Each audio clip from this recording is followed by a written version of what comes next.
بسم اللہ الرحمن الرحیم۔ السلام علیکم ویورز۔ آج ہم آپ کو حضرت داتا گنج بخش رحمۃ اللہ علیہ کے بارے میں بتائیں گے۔ حضرت داتا صاحب کا تعلق غزنی سے ہے، جو اس زمانے میں دریا کے دونوں کناروں پر پھیلے ہونے کے باعث غزنئین کہلاتا تھا۔ داتا صاحب نے کشف المحجوب کے آغاز میں اپنا نام یوں لکھا ہے: علی بن عثمان بن ابن علی الغزنوی الحجویری۔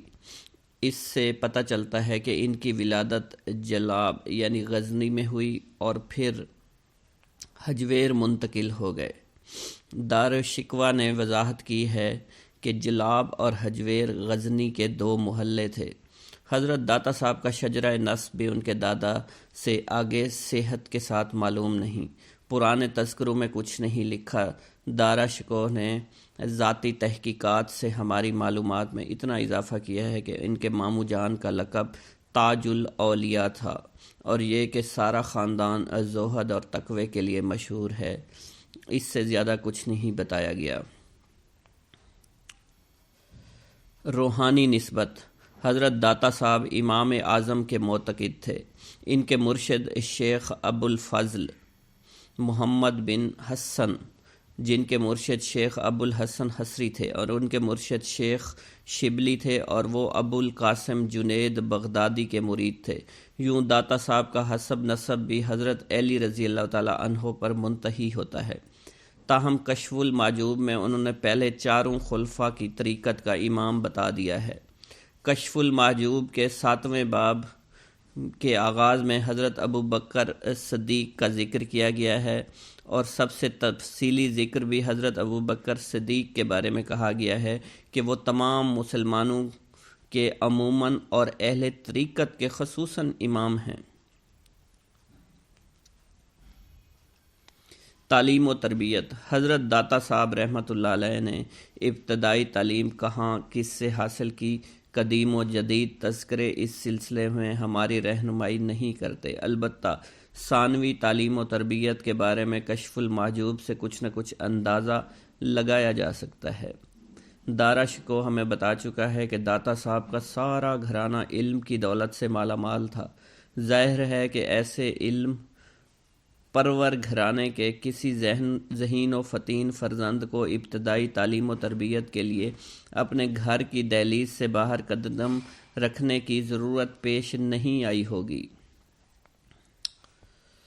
کشف المحجوب اخیر عمر کی تصنیف ہے۔ اس میں کئی جگہ تصنیف و تالیف کے ضمن میں اوائل عمر کے جوش و خروش اور خام خیالی پر معذرت خواہ دکھائی دیتے ہیں۔ ماہر علوم: کشف المحجوب کے سرسری مطالعہ سے ظاہر ہوتا ہے کہ حضرت داتا صاحب قرآن، حدیث، تفسیر میں درجہ کمال رکھتے تھے۔ شعر و ادب میں ان کے کمال کا ثبوت ان کا دیوان ہے، جسے کسی بدبخت نے چرا لیا تھا۔ داتا صاحب نے 10واں پردہ کھولتے ہوئے مختلف علوم کی اصطلاحات پر بحث کی ہے۔ اس سے داتا صاحب کی ہمدانی کا اشارہ ملتا ہے۔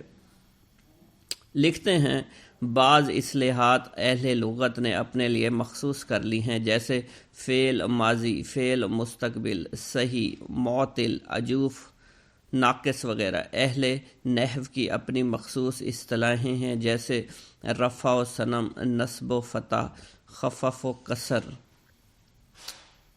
جان لو کہ علوم بہت ہیں اور انسان کی عمر کم ہے، اس لیے تمام علوم و فنون کا سیکھنا لوگوں پر فرض نہیں۔ مثلا نجوم و طب، علم حساب اور علم بدیع کے سائے وغیرہ۔ تاہم ان میں سے ہر علم میں اتنا ادراک ہونا ضروری ہے کہ شریعت کے تقاضے کما حقہ پورے کیے جا سکے۔ یعنی علم نجوم کا اتنا سیکھنا ہی کافی ہے کہ رات کو وقت شناخت کیا جا سکے۔ طب کی اتنی ہی ضرورت ہے کہ نقصان سے بچا جا سکے۔ حساب اتنا ہی کافی ہے کہ وراثت کے مسائل کو سمجھ سکے اور مدت عدت کا حساب لگایا جا سکے۔ غرض کہ علم کا سیکھنا اس قدر فرض ہے کہ بندہ اپنے اعمال کو درست کر سکے۔ تصوف کی راہ پر ہمارے پاس یہ معلوم کرنے کا کوئی ذریعہ نہیں کہ داتا صاحب نے ابتدائی تعلیم سے انتہائی علم تک عالم سے محقق بننے تک اور تحقیق سے تصوف تک کے فاصلے کب اور کیسے طے کیے؟ بہرحال کشف المحجوب میں ڈوب کر بعض ایسے اشارات تلاش کیے جا سکتے ہیں جس کے سہارے یہ مفروضہ قائم ہو سکتا ہے کہ داتا صاحب نے ایک عام دنیا دار سے مرجع خلائق صوفی بننے تک کے مراحل بیک وقت طے نہیں کر لیے تھے، بلکہ جملہ دنیاوی تجربات سے گزرنے کے بعد ہی دنیا داری سے توبہ کر کے تصوف کی طرف مائل ہوئے ہوں گے۔ دنیا داری کو ترک کر کے توبہ کرنے کا ذکر کشف المحجوب کے 14ویں باب میں آیا ہے، جہاں آپ نے کرامات کے موضوع پر روشنی ڈالتے ہوئے ایک ذاتی نکتہ لکھا ہے کہ ایک دفعہ آپ سے فرخانہ کے گاؤں شلاتک میں ایک بزرگ باب عمر کی زیارت کو گئے جو اوتار کے مرتبہ پر فائز تھے۔ اس علاقہ میں بزرگ درویشوں اور مشائخ کو باب کہتے ہیں۔ وہاں پہنچے تو باب عمر نے پوچھا، اے بچے کس لیے آئے ہو؟ داتا صاحب نے جواب دیا، حضور کو بچشم خود دیکھنے اور نظر کرم کی امید لے کر آیا ہوں۔ باب عمر نے کہا، میں تو تمہیں فلاں دن سے خود دیکھ رہا ہوں اور جب تک کوئی تجھے مجھ سے غائب نہ کر دے تب تک تجھے دیکھتا ہی رہوں گا۔ داتا صاحب لکھتے ہیں، جب انہوں نے روز و سال کا حساب لگایا تو یہ انکشاف ہوا کہ باب عمر نے جس دن سے انہیں دیکھنے کا بتایا تھا وہ دن ان کی توبہ کا روز اول تھا۔ اس بات کا پتہ چلانا مشکل ہے کہ داتا صاحب کی زندگی کا یہ مبارک دور کب سے شروع ہوا تھا۔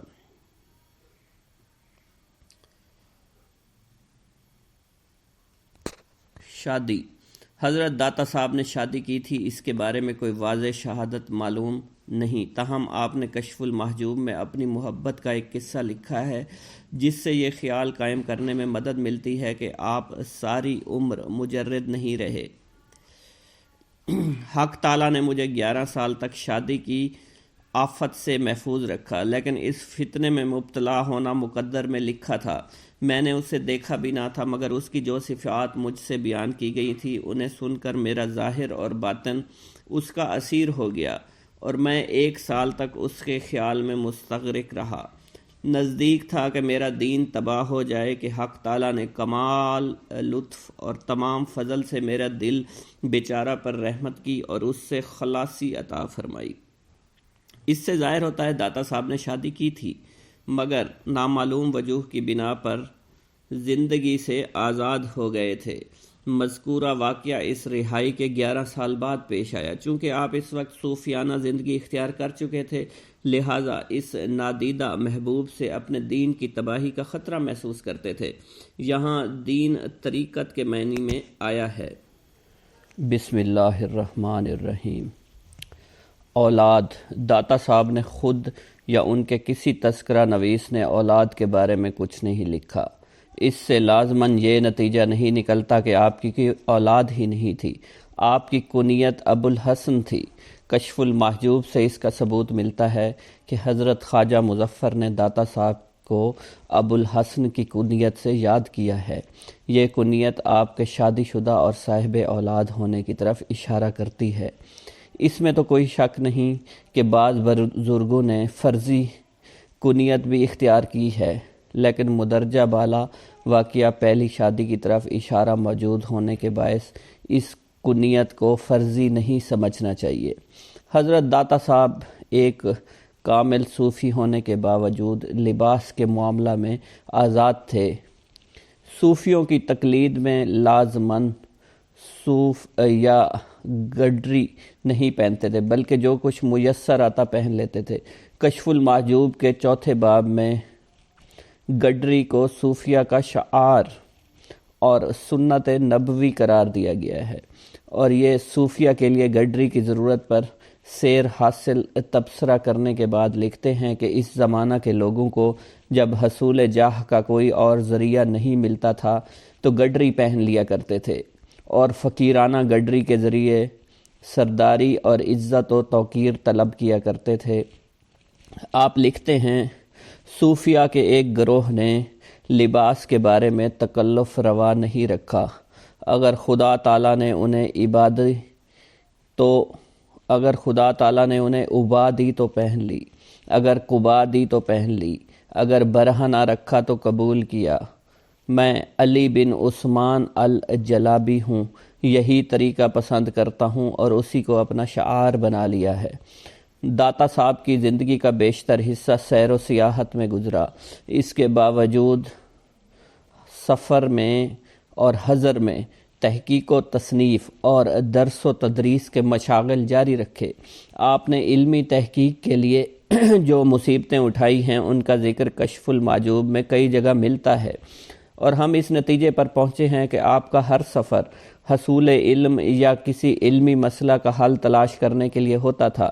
مثلا اقامت میں صحبت کے آداب کے بارے میں لکھتے ہیں، ایک دفعہ میں نے درویشوں کے ساتھ بحث کی۔ زیارت کے لیے دمشق سے رم اللہ کا قصد کیا۔ راستے میں ہم نے طے کیا کہ ہر شخص دل میں کوئی ایسی بات سوچ لے جس کا حل درکار ہو، تاہم ہمارے باطن سے مطلع ہو کر وہ عقدہ حل کر دیں۔ میں نے کہا کہ ان سے حسین بن منصور حلاج کے اشعار و مناجات کی درخواست کروں گا۔ دوسرے نے کہا میں دعا کراؤں گا کہ میرا مرض حلا حل جاتا رہے۔ تیسرے نے کہا میں حلوہ صابونی کھانا چاہتا ہوں۔ جب وہاں پہنچے تو انہوں نے حکم دیا کہ وہ جزو میرے سامنے رکھ دیا جائے جس میں حسین کے اشعار و مناجات لکھے تھے۔ دوسرے درویش کے پیٹ پر ہاتھ پھیر دیا جس سے اس کی تلی کم ہو گئی، اور تیسرے سے فرمایا کہ صابونی حلوہ تو سپاہیوں کی غذا ہے، تو نے اولیاء کا لباس پہن رکھا ہے، اولیاء کے لباس میں سپاہیوں کی طلب درست نہیں، ان دونوں میں سے کسی ایک کو اختیار کرو۔ اسی طرح حسین بن منصور الحلاج کے تذکرہ میں لکھتے ہیں، میں نے ان کی 50 تصانیف بغداد اور اس کے نواح میں دیکھی ہیں، اور بعض نسخے خوزستان اور فارس اور خراسان میں اسی طرح فرقہ سیاریہ کے بارے میں اپنی تحقیقی ذوق کا اظہار کرتے ہوئے بتایا ہے۔ ابو العباس سیاری کے مذہب کے سوا کوئی مذہب تصوف میں اپنے حال پر قائم نہیں رہا۔ نساء میں رہنے والے سیاریوں نے مرد کے سیاریوں کو کچھ عمدہ رسائل اور خطوط لکھے۔ میں نے ان خطوط میں سے بعض کو خود دیکھا ہے جو بہت خوب ہیں، اور ان کا موضوع جمع و تفرقہ ہے۔ اسی طرح ابو یزید سے ایک سوال کے بارے میں لکھا ہے کہ انہوں نے ان سے پوچھا کہ آپ کی عمر کتنی ہے، تو آپ نے فرمایا 4 سال۔ داتا صاحب اپنی تحقیق بتاتے ہیں کہ ایک نسخہ میں ہے 40 سال۔ داتا صاحب عبادات، تحقیق، تصنیف، تالیف کے اشغال کے ساتھ مسند ارشاد پر آراستہ ہوا کرتے تھے، اور علمی مسائل پر بحث و مناظرے کے لیے بھی وقت نکال لیا کرتے تھے۔ مبتدئوں کو تعلیم دینے کا ایک اشارہ زکوٰۃ کے بارے میں لکھتا ہے، اس زمانہ کی خرابیوں میں سے ایک یہ ہے کہ نیکی اور فقر کے مدعی اپنی جہالت سے علم کو ترک کر دیتے ہیں۔ ایک دفعہ میں مبتدی صوفیوں کی ایک جماعت کو صدقہ کے مسائل سکھا رہا تھا، ایک جاہل آ گیا۔ اس وقت اونٹ کے 2، 3 اور 4 سالہ بچے کی زکوٰۃ زیر بحث تھی۔ وہ جاہل ان باتوں سے اکتا کر کہنے لگا، میرے پاس تو کوئی اونٹ نہیں کہ یہ علم مجھے درکار ہو۔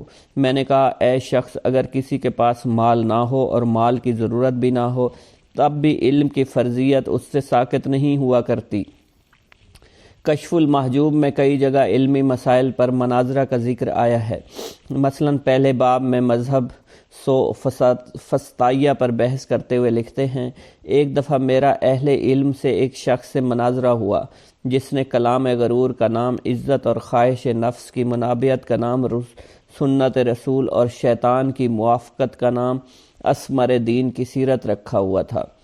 اثنائے مناظرہ اس نے کہا کہ ملحدین کے بارگاہ ہیں، ان میں سے ایک گروہ اہل تصوف کا ہے۔ میں نے کہا، اگر ایک گروہ اہل تصوف ہیں تو 11 گروہ تم لوگوں کے ہیں۔ اہل تصوف ایک گروہ ہو کر بھی جس طرح اپنی حفاظت کر سکتے ہیں، تم 11 ہو کر بھی اسی طرح اپنی حفاظت نہیں کر سکتے۔ حضرت داتا گنج بخش رحمۃ اللہ علیہ لاہور میں کب وارد ہوئے؟ داتا صاحب کے لاہور میں ورود کا زمانہ متعین کرنے میں مشکل در پیش آتی ہے۔ سفینۃ الاولیاء میں داتا صاحب کے لاہور تشریف لانے کی کوئی تاریخ نہیں بتائی گئی۔ اورنگزیب عالمگیر کے عہد کے ایک مورخ سبحان رائے بٹالوی نے غالباً پہلی بار داتا صاحب کے وارد لاہور کا زمانہ ہمیں بتایا ہے۔ وہ صوبہ دارالسلطنت لاہور کے ذیل میں لکھتا ہے، لاہور میں سرتاج اولیاء اعظام حضرت میر علی حجویری کی خوابگاہ ہے، جو ولی ہونے کے علاوہ علم و فضل میں بھی کامل تھے۔ وہ محمود غزنوی کے ہمراہ غزنی سے لاہور آئے، یہیں فوت ہوئے۔ سلطان کا عقیدہ تھا کہ لاہور کی فتح انہی کی توجہ سے ہوئی۔ حضرت داتا صاحب کی ولادت کے زمانہ پر روشنی ڈال چکے، جو چوتھی صدی کے آخری یا 5ویں صدی ہجری کے ابتدائی ایام تھے۔ کشف المحجوب کا ایک نسخہ لاہور سے 1923 میں مولانا احمد علی استاد اسلامیہ کالج خطیب شاہی مسجد کی تصحیح کے بعد شائع ہوا تھا۔ اس کے خاتمے پر کاتب صاحب نے داتا صاحب کے سوانح حیات کا اضافہ کرتے ہوئے لکھا ہے، پہلے آپ نے خراسان وغیرہ کا سفر کیا، پھر پیر کے حکم سے ہندوستان آئے۔ اس زمانہ میں وہ رونقیں ہوا کرتی تھیں، ایک تو یہ کہ سلطان مسعود بن محمود غازی کے ساتھ آئے، اور دوسرے یہ کہ لاہور میں درود سلطان مسعود کے آخری سال 431 میں ہوا۔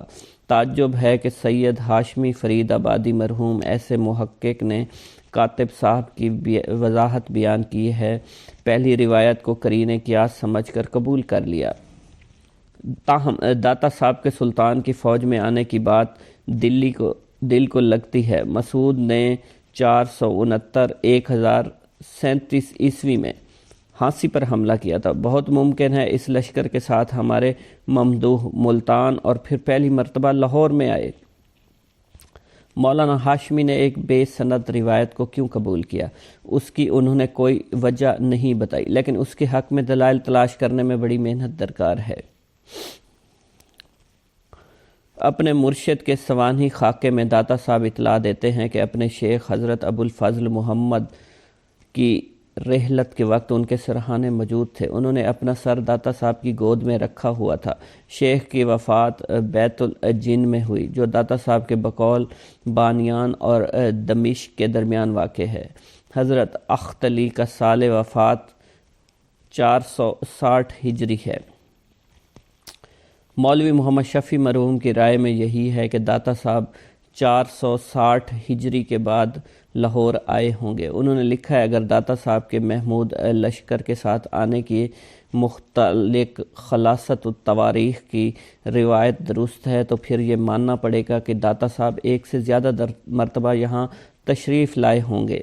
غالباً یہی بات مولانا ہاشم مرحوم کے ذہن میں تھی کہ سلطان مسعود کے ساتھ لاہور آنے کے بارے میں ایک کاتب کی رائے کو تسلیم کرتے ہوئے لکھتے ہیں، ان کے الفاظ ہیں، داتا صاحب غالباً سلطان مسعود اول کی ہانسی پر لشکر کشی میں ملتان اور پھر پہلی مرتبہ لاہور تشریف لائے، مگر مستقل سکونت بہت عرصہ بعد اختیار کرنے کی نوبت آئی ہوگی، کیونکہ سالہ سال تک وسط ایشیا کے مختلف ممالک میں سیاحت میں لگے رہے تھے۔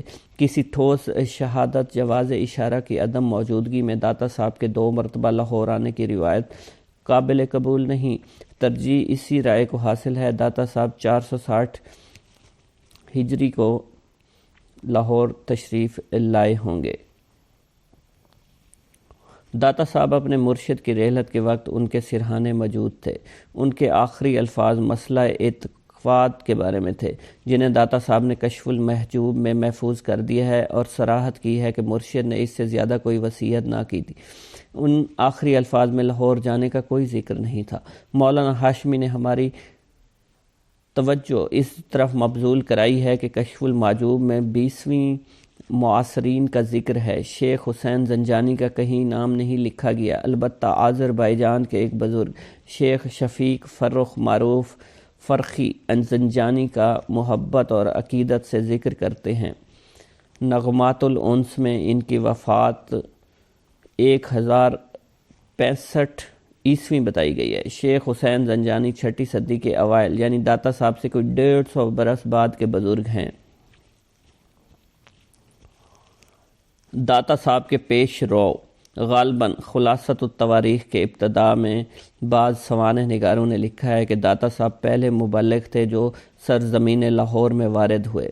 مندرجہ بارہ بحث سے یہ ثابت ہو چکا ہے شیخ حسین زنجانی داتا صاحب سے پہلے کے نہیں بلکہ بعد کے بزرگ ہیں۔ سوال یہ ہے داتا صاحب سے پہلے کون سے بزرگ ارض لاہور میں تبلیغ دین کا فریضہ انجام دے چکے تھے؟ اس سوال کے جواب میں اپنی بے معنی کا اقرار کیے بغیر بات نہیں بنتی۔ ہماری محدود اطلاعات کے مطابق لاہور میں اولین عالم کی موجودگی ثابت ہوتی ہے، وہ ابو الفتح اشعری لاہوری ہیں جنہوں نے سمرقند میں علم حاصل کیا اور لاہور میں وفات پائی۔ آپ کا تذکرہ ثانی نے کتاب الاسباب میں کیا ہے۔ مولانا ریاست علی ندوی نے ایک اور بزرگ کی اطلاع دی تھی، شیخ ابو منصور بن علی غزنوی کی، جو اہل ممتاز علم میں سے تھے۔ سلطان محمود غزنوی نے ہندوستان میں ان کو بھیجا تھا، لاہور میں انہیں قیام کرایا تھا، انہیں دیوان الانشاء کا فرض اعلیٰ بھی مقرر کیا تھا۔ کفرستان ہند میں پاکستان قائم کرنے کی مساعی کا آغاز خلافت راشدہ کے فسانہ میں ہوا تھا۔ ابو العاص سقفی کے فرزند حضرت عثمان کو رسول اللہ صلی اللہ علیہ وسلم نے طائف کا حاکم مقرر فرمایا تھا۔ انہوں نے خلافت فاروقی کی ابتدا میں 15 ہجری یا اس کے بعد بحرین کی امارت ولایت پر فائز ہو کر ایک بھائی حضرت حکم بن ابی العاص کو ممبئی بھڑوچ پر لشکر کشی کے لیے بھیجا اور دوسرے بھائی حضرت مغیرہ بن ابی العاص رضی اللہ تعالیٰ عنہ کو دیبل کراچی کی مہم پر بھیجا۔ جب یہ مہم جو فتح یاب واپس آئے تو حضرت عمر رضی اللہ تعالیٰ عنہ کی اطلاع ملی تو خفا ہوئے۔ حضرت عثمان بن ابی العاص کو لکھا، اے ثقفی، تو نے گویا کیڑے کو لکڑی پر سوار کر کے سمندر کے حوالے کر دیا ہے۔ خدا کی قسم اگر مسلمانوں پر کوئی آفت آئی تو میں تمہارے قبیلے سے اس کا بدلہ لوں گا۔ یوں یہ سلسلہ جہاں تک رک گیا۔ اس کے 2 سال بعد 17 ہجری میں حضرت عمر فاروق نے سلطان فارس سے فیصلہ کن ٹکر کے لیے امیر بصرہ حضرت ابو موسیٰ اشعری کو ہدایت جاری کر کے حضرت سہیل بن عدی کی جنرل کمان میں 7 فوجیں ترتیب دی، ان کے امیر مقرر کیے جنہوں نے بیک وقت مختلف علاقوں پر چڑھائی کی۔ ان کی کمان حکم بن عمرو شیبی کے سپرد تھی۔ انہوں نے 21 یا 23 ہجری میں کارروائی شروع کی۔ سندھیوں نے مکرانیوں کی بھرپور مدد کی مگر شکست کھائی میدان سے بھاگ گئے۔ مکران کو فتح کرنے کی خوشخبری ملی۔ مال غنیمت کے خمس کے ساتھ حضرت صحابہ عبدی رضی اللہ تعالیٰ عنہ کے ہاتھ حضرت عمر فاروق کو بھجوائی گئی۔ اس محاذ کی مشکلات سننے کے بعد فاروق اعظم نے مکران سے آگے بڑھنے کی ممانعت فرما دی۔ حضرت معاویہ کے دور حکومت میں 44 ہجری میں محلب بن ابی صغرہ نے موجودہ صوبہ سرحد پر چڑھائی کی اور پیش قدمی کرتے ہوئے لاہور تک پہنچ گئے۔ پہلی صدی ہجری کے آخری چند سالوں میں محمد بن قاسم کے زیر قیادت اسلامی فتوحات اتنی مشہور ہیں کہ ان پر روشنی ڈالنے کی ضرورت نہیں۔ محمد بن قاسم نے 95 ہجری میں ملتان کو فتح کر لیا۔ سندھ کی نئی اسلامی مملکت میں توسیع کا سلسلہ یہیں رک گیا۔ یوں سرحد اور پنجاب اسلامی انقلابات سے ناآشنا رہے۔ سلطان محمود غزنوی نے 11ویں صدی عیسوی کے اوائل میں پنجاب اور سرحد کو اسلامی ممالک میں شامل کر لیا۔ داتا صاحب سے پہلے یا ان کی زندگی کے ابتدائی دنوں میں پنجاب اور سرحد کئی سیاسی اکائیوں میں منقسم تھے۔ شمالی مغربی سرحدی صوبے میں سب سے بڑی ریاست یہیں پر تھی جہاں پر جے پال حکمران تھا۔ اس ریاست کی سرحد جہلم یا چناب پر ختم ہو جایا کرتی تھی۔ کوہستان نمک میں ایک اور چھوٹی سی ریاست تھی جس کا صدر مقام چکوال کے نزدیک نندوز تھا۔ جے پال کے بیٹے اند پال نے محمودی لشکر سے شکست کھانے کے بعد نندونا کو اپنا مرکز بنا لیا۔ اس کے بیٹے ترلوچن پال سے محمود غزنوی نے نندونا کا قلعہ بھی چھین لیا۔ کوہستان نمک کے دوسری طرف بھیرا کی ریاست تھی جس کا حکمران بجی رائے تھا، وہ بھی محمودی یلغار کے آگے نہیں ٹھہر سکا۔ چناب اور بیاس کے درمیان ایک گمنام سی سرحد تھی جسے البیرونی نے ریاست لاہاور کا نام دیا اور دریائے راوی کے کنارے واقع سندھ کور کو اس کا صدر مقام بتایا۔ اس کے پار جالندھر کی ریاست تھی جس کے حکمران کا نام رائے پورہ بتایا جاتا ہے۔ جنوب میں ملتان اور منصورہ کی اسلامی ریاستیں تھیں۔ ملتان میں آل اسامہ کے محمد بن قاسم نے اپنی حکومت قائم کی، جسے داتا صاحب سے ذرا ہی پہلے شیبہ نے ہتھیار بنا لیا تھا۔ بیرونی نے تصدیق کی ہے کہ وہ شیبہ ہی تھا۔ اس نے بنو امیہ کے دور کی جامع مسجد بغض معاویہ میں بند ہی کرا دی تھی۔ محمود غزنوی کے وقت ملتان پر ابو الفتح حکمران تھا۔ محمود نے اسے 401 میں شکست دے کر ملتان میں اہل سنت کی حکومت دوبارہ قائم کر دی۔ منصور سانگھڑ میں شداد پور سے 11 میل دور اس کے کھنڈر برآمد ہوتے ہیں۔ پنجاب کا پرانا نام۔ محمود غزنوی نے پنجاب کی چھوٹی چھوٹی ریاستوں کو ختم کر کے غزنوی ریاست میں شامل کر لیا تھا۔ موجودہ لاہور کے اسی صوبے کا صدر مقام بتایا گیا ہے۔ لاہور کیسا تھا، جس میں داتا صاحب نے علامہ اقبال کے بقول اپنے جمال سے عہدہ عہد فاروق کو زندہ کر دیا تھا؟ اس شہر میں کیسے لوگ بستے تھے جس کی اصلاح تہذیب کے لیے داتا صاحب ساری دنیا چھوڑ کر یہاں آن بسے تھے؟ ان لوگوں کے شب و روز کیسے گزرتے ہوں گے جس میں بیٹھ کر دادا صاحب نے کشف المحجوب جیسی کتاب لکھی تھی؟ ان سوالوں کا جواب ملنا تو مشکل ہے۔ رام چند